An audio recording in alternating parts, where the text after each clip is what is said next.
اما بعد اعوذ باللہ من الشیطان الرجیم بسم اللہ الرحمن الرحیم ان اللہ یأمرکم ان تؤدوا الامانات الی اہلہا وإذا حکمتم بین الناس ان تحکموا بالعدل ان اللہ یعلم ما یعظکم بہ ان اللہ کان سمیعا بصیرا صدق اللہ العظیم. اللهم صل على سيدنا محمد وعلى آل سيدنا محمد وبارك وسلم. اللهم صل على سيدنا محمد وعلى آل سيدنا محمد وبارك وسلم. اللهم صل على سيدنا محمد وعلى آل سيدنا محمد وبارك وسلم. بزرگان محترم، ایمان کے شعبوں کا بیان چل رہا ہے.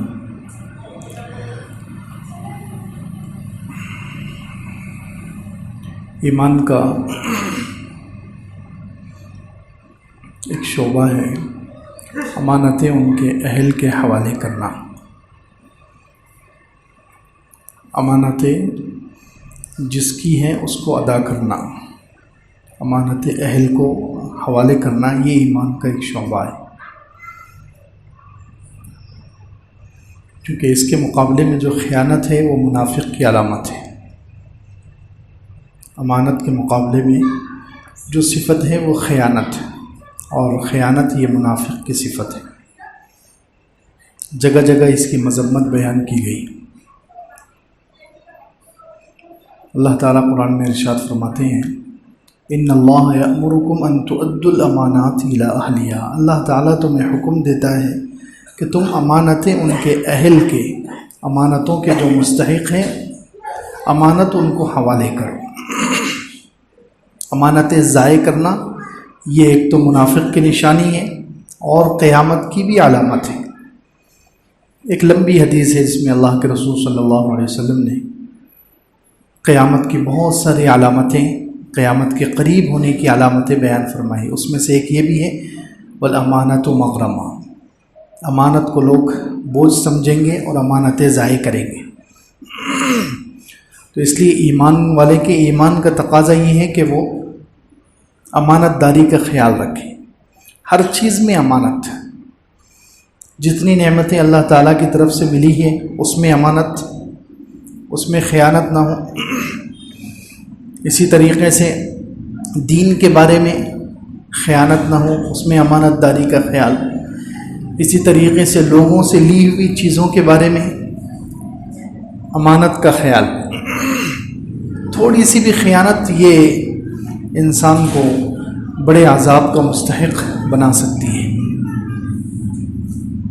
مالک ابن دینار رحمۃ اللہ علیہ کے بارے میں مشہور واقعہ ہے کہ مالک ابن دینار رحمۃ اللہ علیہ کا ایک پہچان کا شخص تھا، ان کا پڑوسی تھا یا ان کا رشتہ دار تھا، اس کا انتقال ہو گیا. تو انہوں نے اس کو خواب میں دیکھا، انہوں نے اس کو خواب میں دیکھا. حالانکہ نیک آدمی تھا، لیکن انہیں دکھایا گیا کہ یہ عذاب میں مبتلا ہے، یہ عذاب میں جکڑا ہوا ہے، اللہ تعالیٰ کے عذاب میں گھرا ہوا ہے. تو مالک ابن دینار رحمۃ اللہ علیہ پریشان ہو گئے. اس سے پوچھا کہ تو کس وجہ سے عذاب میں مبتلا ہے؟ تو اس نے کیا کہا؟ اس نے کہا کہ میں نے اپنے پڑوسی سے سوئی لے لی تھی، میں نے اپنے پڑوسی سے سوئی لے لی تھی، اور اس سوئی کو لے کر اب وہ امانت تھی، امانت کو ادا کیے بغیر میں مر گیا، اور گھر والوں کو میں نے بتایا بھی نہیں، تو اس کی وجہ سے اللہ نے مجھے عذاب میں پکڑا ہے. اللہ اکبر. اندازہ لگائے کتنی معمولی چیز ہے سوئی، کتنی کم قیمت ہے، لیکن اتنی سی چیز پر اس کی پکڑ ہو گئی، اتنی سی چیز پر اس کو عذاب ہو رہا ہے. آج تو اللہ معاف کرے، ہم بڑی بڑی چیزیں لے کر ہڑپ کر جاتے ہیں، لوگوں کی چیزیں واپس نہیں کرتے، لوگوں کی چیزوں پر قبضہ کر لیتے ہیں. تو اس لیے امانتیں ان کے اہل کے حوالے کرنا، امانت داری کا خیال رکھنا، اس کے بڑے فائدے ہیں. اس کی وجہ سے اللہ تعالیٰ بہت نوازتے ہیں، برکتیں ہوتی ہے، اللہ تعالیٰ کی مدد شامل حال ہوتی ہے. امانت داری کی وجہ سے امت کو دو کتنے بڑے بڑے امام ملے. دو بڑے بڑے امام امت کو جو ملے ہیں امانت داری کی وجہ سے، امانت کا خیال رکھنے کی وجہ سے۔ امام ابو حنیفہ رحمۃ اللہ علیہ کا بھی واقعہ ہے، امام ابو حنیفہ کے والد اور عبداللہ ابن مبارک رحمۃ اللہ علیہ ان کے والد، دونوں کا ایک جیسا واقعہ ہے کہ دونوں نے سیب کھا لیا، بغیر پوچھے سیب کھا لیا، نہر میں سے بہتا ہوا آ رہا تھا، وہ سیب کھا لیا، اور سیب کھا کر پھر ان کو خیال پیدا ہوا کہ بغیر پوچھے میں نے کیسے سیب کھا لیا، بغیر پوچھے میں نے سیب کیسے کھا لیا، اس کے مالک سے اجازت لینی چاہیے، ورنہ قیامت میں اللہ کو کیا منہ بتائیں گے، قیامت میں اللہ کو کیا منہ بتائیں گے، اس کی فکر پیدا ہوئی۔ اب وہ گئے باغ کے مالک کے پاس اور وہاں جا کر اس سے کہا کہ میں نے آپ کا سیب بغیر اجازت کے کھا لیا ہے۔ تو اب وہ مالک جو تھا حالانکہ مالدار تھا لیکن دیندار بھی تھا، وہ اپنی بیٹی کے لیے کسی اچھے رشتے کی تلاش میں تھا، اچھے رشتے کی، کہ کوئی متقی آدمی مل جائے، اللہ سے ڈرنے والا، اللہ کا خوف رکھنے والا۔ تو جب اس نے دیکھا کہ یہ اتنا ایماندار آدمی ہے، اتنا امانت دار ہے، اتنا اللہ کا خوف رکھنے والا ہے کہ اتنے سے سیب کی وجہ سے، وہ بھی نہر میں اس کو مل گیا، اس نے کوئی باغ میں آ کر نہیں توڑا تھا، باغ میں آ کر نہیں چرایا تھا، تو اتنے سیب کی معافی مانگنے کے لیے وہ میرے پاس آیا ہے، اس باغ والے نے اپنی بیٹی کی شادی کرا دی۔ تو ادھر امام ابو حنیفہ پیدا ہو گئے، ادھر عبداللہ ابن مبارک پیدا ہو گئے، دونوں بھی اپنے وقت کے بڑے امام۔ امام ابو حنیفہ کو تو ہم پہچانتے ہیں، کروڑوں لوگ ان کی اتباع کرتے ہیں دنیا میں، کروڑوں لوگ ان کے پیچھے چلنے والے، اور عبداللہ ابن مبارک رحمۃ اللہ علیہ یہ امام ابو حنیفہ کے شاگرد ہیں اور امام بخاری کے استاد ہیں، اپنے وقت کے محدث بھی تھے، عالم بھی ہیں، فقیہ بھی ہے، مجاہد بھی ہے، ساری صفتیں اچھائیاں اللہ تعالیٰ نے ان کے اندر جمع کر دی تھی۔ تو دیکھو امانت داری کی وجہ سے علماء کہتے ہیں کہ امانت کا خیال ان کے باپ، دونوں کے والدین، دونوں کے والد نے امانت کا خیال رکھا، تو اللہ تعالیٰ نے اتنا خوبصورت بیٹا دیا کہ جس کی وجہ سے کروڑوں لوگوں کو ہدایت ملی اور کروڑوں لوگ ان کے پیچھے چلتے ہیں، کروڑوں لوگ ان کو اپنا امام مانتے ہیں۔ تو دیکھیے امانت میں اللہ تعالیٰ نے کتنی تاثیر رکھی، جو امانت داری کا خیال رکھتے ہیں، امانتیں جہاں کی ہیں وہاں حوالے کرتے ہیں، اس کا اتنا فائدہ ہے۔ اسی وجہ سے کاروبار میں بھی برکت ہوتی ہے، ایسے لوگ، بلکہ یہ امانت داری کی وجہ سے بعض علماء نے، ایک یونس ابن عبید رحمۃ اللہ علیہ ایک بہت بڑے تاجر تھے اور بہت نیک متقی پرہیزگار آدمی تھے، ان کا واقعہ لکھا ہے۔ یہ اپنے وقت کے اتنے بڑے اللہ والے تھے، اتنے بڑے بزرگ تھے کہ لوگ ان کا نام لے کر دعا کرتے تھے ان کے واسطے سے، تو اللہ تعالیٰ دعا قبول کرتا تھا، ان کے واسطے سے دعا ہوتی تھی تو اللہ تعالیٰ دعا قبول کرتے تھے۔ تو ان کو اتنا بڑا مقام کیوں ملا؟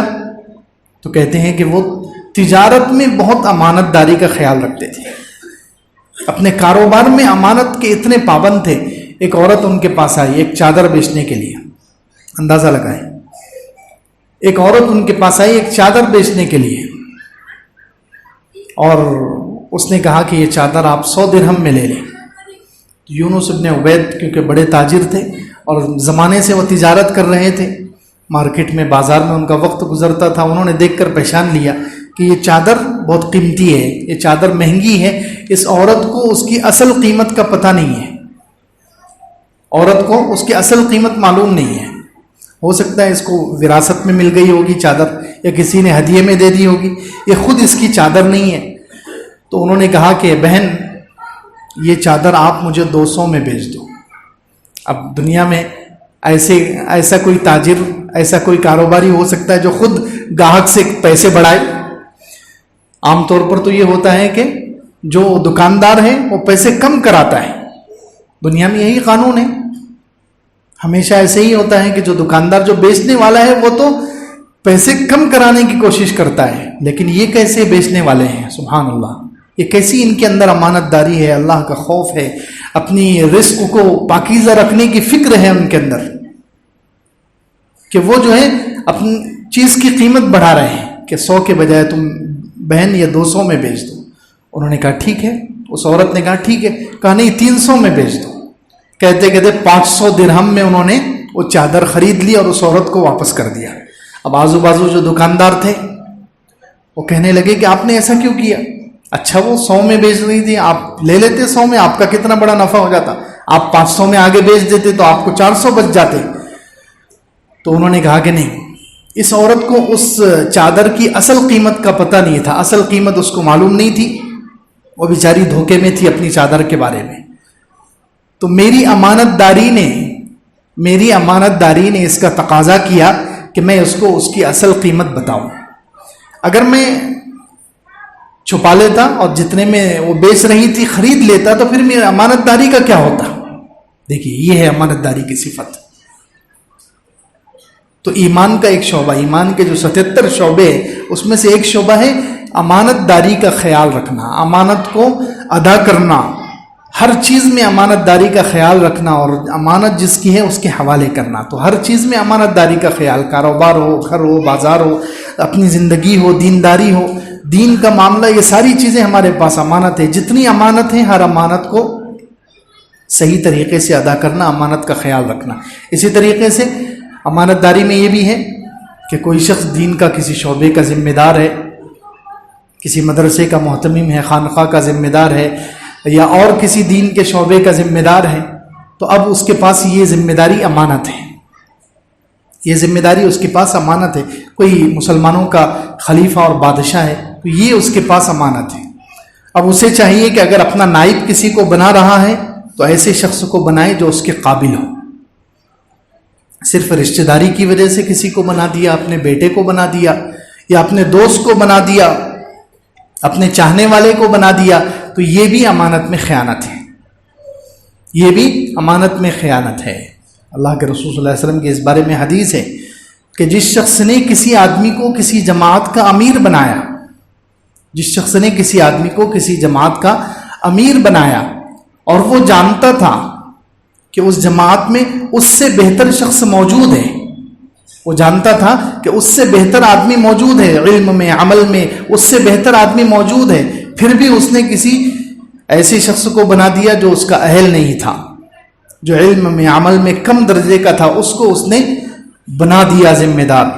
تو اللہ کے رسول صلی اللہ علیہ وسلم نے فرمایا کہ اس شخص نے اللہ کے ساتھ, اللہ کے رسول کے ساتھ اور مسلمانوں کی جماعت کے ساتھ خیانت کی. اسی طریقے سے دوسری حدیث میں ہے کہ اللہ کے رسول صلی اللہ علیہ وسلم نے ارشاد فرمایا کہ جو شخص مسلمانوں کا عامل ہو, گورنر ہو, اور اس نے کسی دوسرے شخص کو اپنا نائب, اپنا گورنر بنایا, جبکہ وہ جانتا تھا کہ اس سے بہتر شخص, متقی پرہیزگار, علم اور عمل والا, اس سے بہتر آدمی موجود ہے, پھر بھی اس نے کسی نااہل کو بنا دیا, تو اللہ کے رسول صلی اللہ علیہ وسلم نے وہاں بھی ارشاد فرمایا کہ اس نے اللہ کے ساتھ خیانت کی, اللہ کے رسول کے ساتھ خیانت کی, اور مسلمانوں کی جماعت کے ساتھ خیانت کی. اس لیے امانت کو صحیح ادا کرنا, ہر جگہ امانت کا خیال رکھنا, امانت کو صحیح جگہ پہنچانا, یہ ایک ایمان کا شعبہ ہے اور ایمان کا تقاضا ہے. اسی طریقے سے ایمان کا ایک اور شعبہ ہے انسانی جان کی حفاظت, انسانی جان کا تحفظ. یہ تقریباً 30واں شعبہ ہمارا الحمدللہ چل رہا ہے, انسانی جان کی حفاظت, کیونکہ انسان اللہ تعالیٰ کے پاس بہت قیمتی ہے. وَلَقَدْ كَرَّمْنَا بَنِي آدَمَ وَحَمَلْنَاهُمْ فِي الْبَرِّ وَالْبَحْرِ وَرَزَقْنَاهُمْ مِنَ الطَّيِّبَاتِ وَفَضَّلْنَاهُمْ عَلَى كَثِيرٍ مِّمَّنْ خَلَقْنَا تَفْضِيلًا. اللہ تعالیٰ نے قرآن میں انسان کی فضیلت بیان فرمائی ہے کہ انسان, وَلَقَدْ كَرَّمْنَا بَنِي آدَمَ, ہم نے انسانوں کو سب سے زیادہ معزز, کرامت اور شرافت اور عزت کا مقام دیا ہے. وَحَمَلْنَاهُمْ فِي الْبَرِّ وَالْبَحْرِ, ہم نے انسانوں کو خشکی اور سمندر میں ہر جگہ ان کو سوار کرایا, یعنی خشکی بھی, زمین بھی ان کے تابع ہے, سمندر بھی ان کے تابع ہے, یہ جہاں چاہیں سواری کرتے ہیں. وَرَزَقْنَاهُمْ مِنَ الطَّيِّبَاتِ, ہم نے پاکیزہ چیزوں میں سے انہیں روزی عطا فرمائی. وَفَضَّلْنَاهُمْ عَلَى كَثِيرٍ مِّمَّنْ خَلَقْنَا تَفْضِيلًا, اور ہم نے ان کو, انسانوں کو اپنی بہت ساری مخلوقات پر فضیلت دی ہے. اس لیے انسانی جان کی اللہ تعالیٰ کے پاس بہت قیمت ہے. بلا وجہ بغیر کسی عذر کے کسی کو قتل کرنا یہ بہت بڑا گناہ ہے, پوری انسانیت کو قتل کرنے کے برابر کہا گیا. كتبنا على بني اسرائيل انه من قتل نفسا بغير نفس او فساد في الارض فكانما قتل الناس جميعا.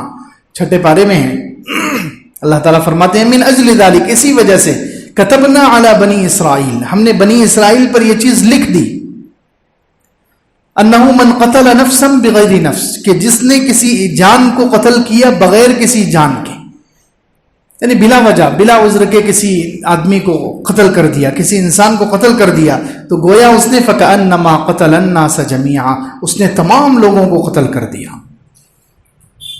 ایک انسان کو قتل کرنا اتنا بڑا جرم ہے، بلا وجہ بغیر کسی شرعی عذر کے، شریعت کی نگاہ میں اس کا کوئی گناہ نہیں تھا، اس کو قتل کرنا ایسا ہے جیسے پوری انسانیت کو قتل کرنا۔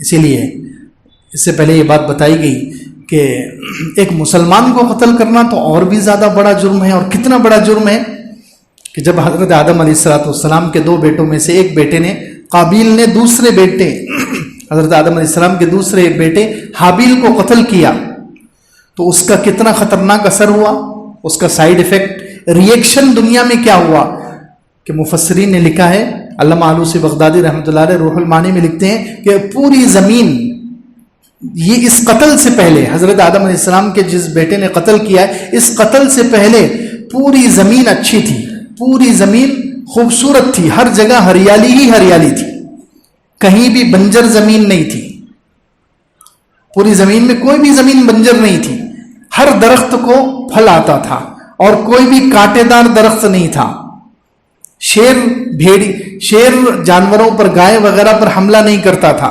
بھیڑیے بکریوں پر حملہ نہیں کرتے تھے، لیکن جیسے ہی حضرت آدم علیہ السلام کے بیٹے قابیل نے حابیل کو قتل کیا تو اس کا ریئیکشن، ایک کبیرہ گناہ اور ایک انسان اور ایک مسلمان کو قتل کرنے کا اتنا بڑا اثر، اتنا بھیانک اثر پڑا پوری دنیا پر، زمین کا کچھ حصہ بنجر ہو گیا، کانٹے دار درخت دنیا میں اگ گئے، شیر نے جانوروں پر حملہ شروع کر دیا، بھیڑیے نے بکریوں پر حملہ شروع کر دیا۔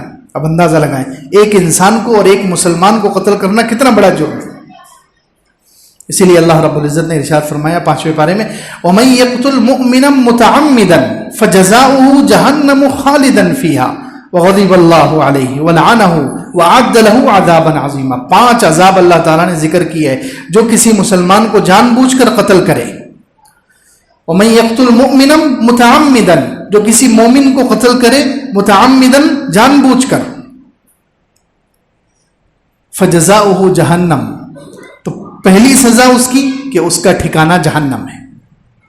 جو کسی مسلمان کو جان بوجھ کر قتل کر دے تو اس کی پہلی سزا یہ ہے کہ اس کا ٹھکانہ جہنم، اس کا بدلہ جہنم ہے۔ دوسری سزا خالدن فیہا، وہ اس میں ہمیشہ رہے گا، وغضب اللہ علیہ۔ تیسری سزا اللہ کا اس پر غصہ ہے، ولعنہ۔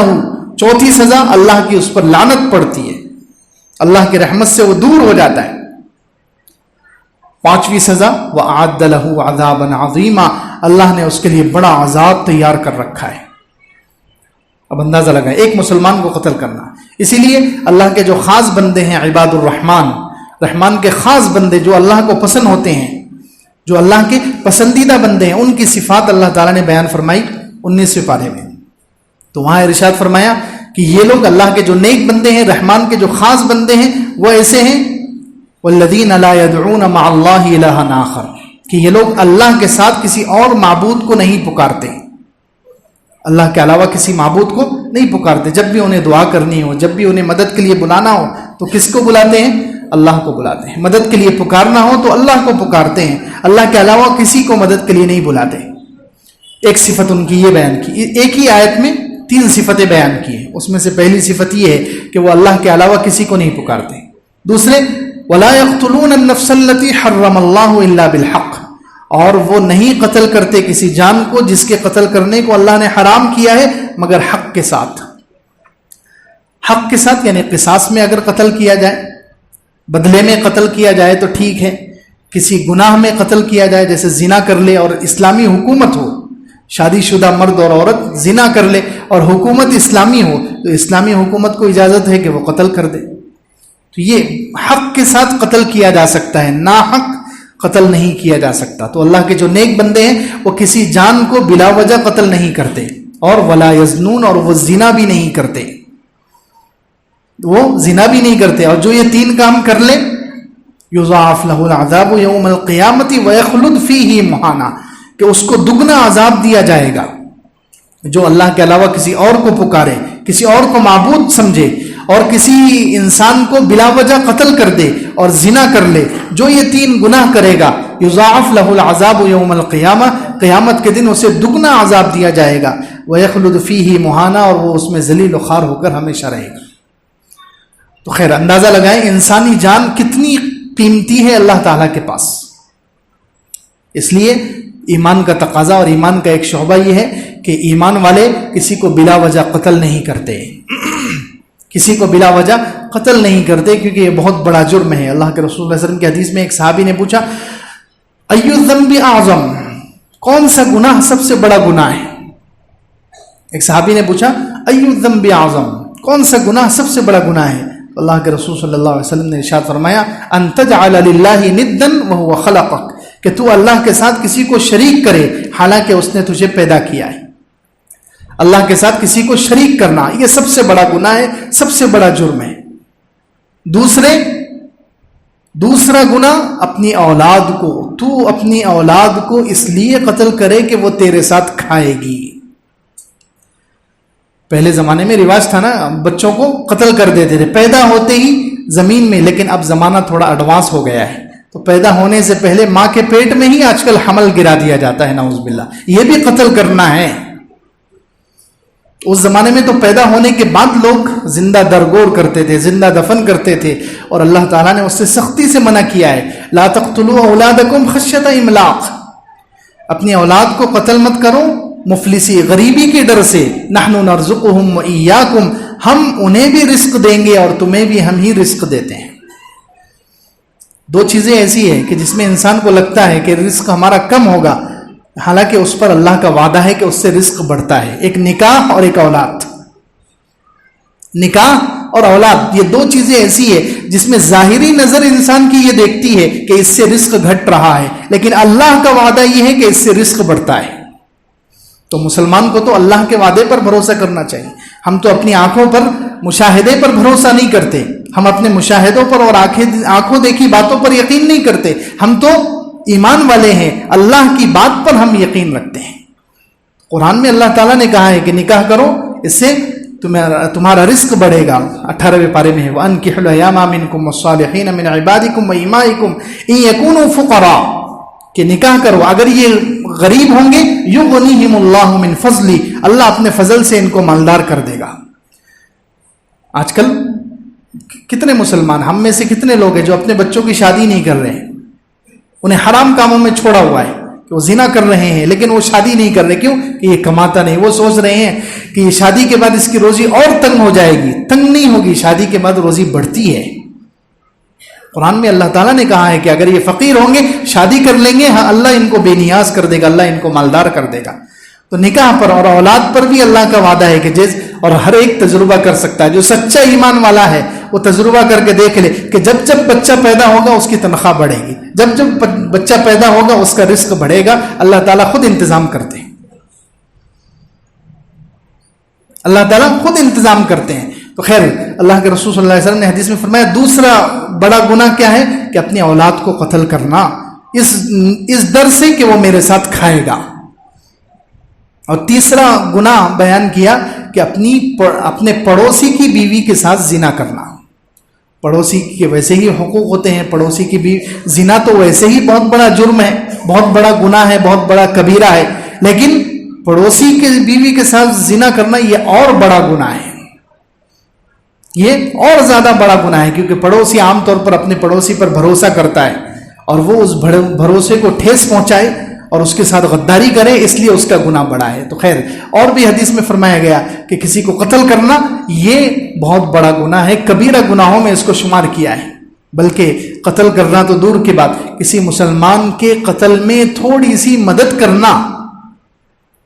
حدیث سن لیں، اللہ کے رسول صلی اللہ علیہ وسلم نے ارشاد فرمایا من اعان علی قتل مسلم بشطر کلمہ، جس نے کسی مسلمان کے قتل کرنے میں ایک جملے کے ذریعے مدد کی، ایک جملہ کہ اس کو ایسے قتل کرو یا یہاں بلا کر قتل کرو، تھوڑا سا مشورہ دے دیا، اس نے قتل نہیں کیا، صرف ایک کلمے اور ایک جملے کے ذریعے اس نے کسی مسلمان کو قتل کرنے میں مدد کی۔ اللہ کے رسول صلی اللہ علیہ وسلم نے ارشاد فرمایا جاء یوم القیامہ ومکتوب بین عینیہ آئس من رحمت اللہ، او کما قال علیہ الصلوۃ والسلام، ایسا شخص قیامت میں اس حال میں آئے گا کہ اس کی پیشانی کے بیچ میں لکھا ہوا ہوگا کہ یہ اللہ کی رحمت سے نا امید ہے۔ صرف کسی مسلمان کو قتل کرنے میں ایک جملے سے مدد کی، قتل نہیں کیا اس نے، صرف ایک جملے سے مدد کی، تو اتنا یہ بھیانک جرم ہے اور اللہ کے نزدیک اس کا اتنا گھٹیا مقام ہے کہ اللہ کے رسول صلی اللہ علیہ وسلم نے ارشاد فرمایا کہ قیامت کے دن یہ آئے گا تو اس کی پیشانی پر لکھا ہوا ہوگا آئس من رحمت اللہ، کہ یہ اللہ کی رحمت سے نا امید ہے۔ اب اندازہ لگائیں قیامت میں جو اللہ کی رحمت سے نا امید ہو گیا اسے کہاں پناہ مل سکتی ہے، وہ کہاں بچ سکتا ہے، وہ تو جہنمی ہو گیا، وہ تو اللہ کے عذاب کا شکار ہو گیا۔ تو اس لیے ایمان کا ایک تقاضا اور ایمان کا ایک شعبہ یہ بھی ہے کہ انسانی جانوں کی حفاظت کی جائے، مسلمانوں کا آپس میں احترام کیا جائے، بلکہ مسلمان کو قتل کرنا اور اس میں کسی طریقے کی مدد کرنا یہ تو بہت دور کی بات۔ اللہ کے رسول صلی اللہ علیہ وسلم نے تو اتنا بھی منع فرمایا کہ مسلمانوں کے بیچ میں چل رہے ہو تو اپنے ہتھیار سے مسلمان کی طرف اشارہ بھی مت کرو، ہتھیار سے اشارہ بھی مت کرو، ہتھیار کھلا مسلمانوں کے بیچ میں ہتھیار نکالو بھی مت، اتنا بھی منع کیا۔ کہیں ایسا نہ ہو خدا نہ خواستہ کسی کا دھکا لگ جائے اور کوئی مسلمان قتل ہو جائے، شیطان کچھ ایسی حرکت کرا دے اس کی وجہ سے ایک مسلمان بلا وجہ تمہارے ہاتھ سے قتل ہو جائے اور تم ایک بڑے خطرناک گناہ کے مجرم بن جاؤ۔ اس لیے مسلمانوں کا احترام کرنا، انسانوں کا احترام کرنا، یہ ہمارے ایمان کا ایک شعبہ ہے۔ اس کے آگے انشاءاللہ آئندہ ہفتے۔ وآخر دعوانا الحمدللہ۔